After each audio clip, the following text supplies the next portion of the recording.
इस ब्रेकिंग न्यूస్ చూస్తున్నా మనం రాజీవ్ గాంధీ హయాంలో ఎన్నికల నిర్వహణపై సంస్కరణలు తెచ్చారని ఎంపీ మనీష్ తివారీ గుర్తు చేశారు. లోక్సభలో వన్ నేషన్ వన్ ఎలక్షన్ పై చర్చ సందర్భంగా ఆయన మాట్లాడారు. ఎస్ఐఆర్ రాజ్యాంగబద్ధంగా జరగాలని డిమాండ్ చేశారు.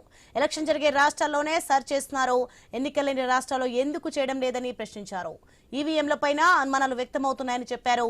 అభివృద్ధి చెందిన దేశాల్లో పేపర్ బ్యాలెట్ ద్వారానే ఎన్నికలు నిర్వహిస్తున్నారని మనీష్ తివారీ స్పష్టం చేశారు. भारतीय राष्ट्रीय कांग्रेस के नेतृत्व में जब स्वाधीनता का संग्राम लड़ा गया तो उसके दो बुनियादी लक्ष्य थे.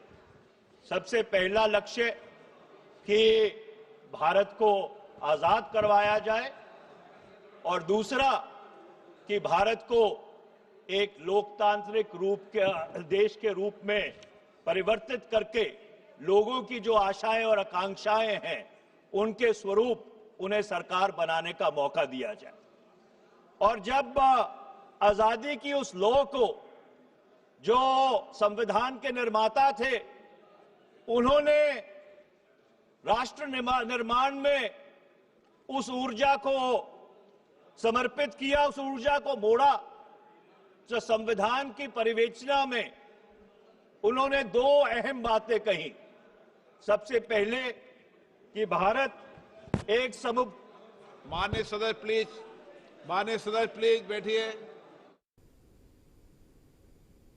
लोकसभा समावेशन जరుగుతున్నాయి. ఇప్పుడు లైవ్ చూద్దాం.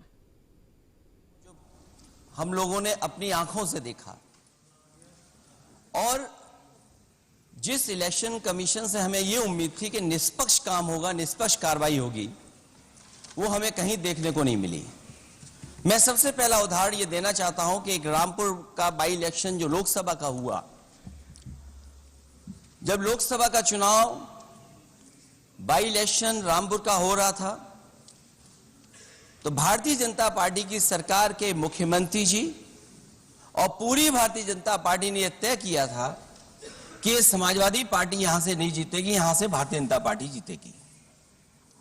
और ये आशंका हम लोगों को थी कि हर तरीके से हम लोगों को दबाया जाएगा, हर तरीके से चुनाव में धांधली की जाएगी. और जिस समय चुनाव शुरू हुआ वो चीजें हम लोगों को देखने को मिली. सभापति महोदय, वोटिंग के दिन जिस दिन वोट पड़ रहा था उस दिन हम लोगों ने देखा कि किस तरीके से पुलिस और पूरा प्रशासन इस बात पे लगा हुआ था कि कोई भी वोटर घर से न निकले.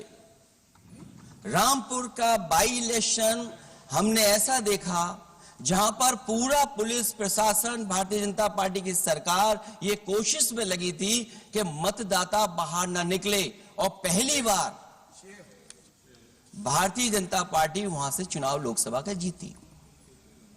ये बाई इलेक्शन लोकसभा की बात कर रहा हूं मैं.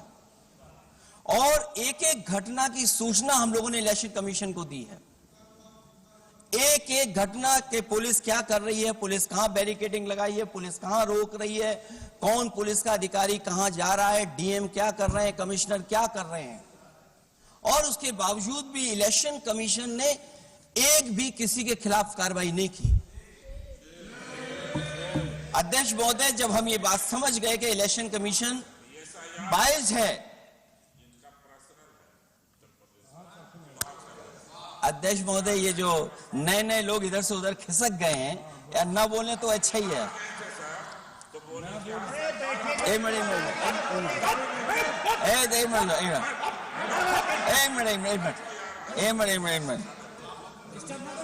अध्यक्ष महोदय, पर अध्यक्ष महोदय, मेरा ये आग्रह है ये अध्यक्ष महोदय ये कुछ जानते नहीं है. अध्यक्ष महोदय, माननीय सदस्य कुछ जानते नहीं है. ये न पढ़े लिखे हैं न कुछ जानकारी रखते हैं. ये मैं ये कह रहा हूं, मैं ये बात इसलिए कह रहा हूं, ये अनपढ़ इसलिए हैं. अध्यक्ष महोदय, मैं ये बात इसलिए कह रहा हूं कि जो जो घटनाएं मैं बता रहा हूं, मैंने एक एक घटना इलेक्शन कमीशन को टैग किया है, एक एक वीडियो इलेक्शन कमीशन को दिया है, एक एक पत्र लिखा है इलेक्शन कमीशन को.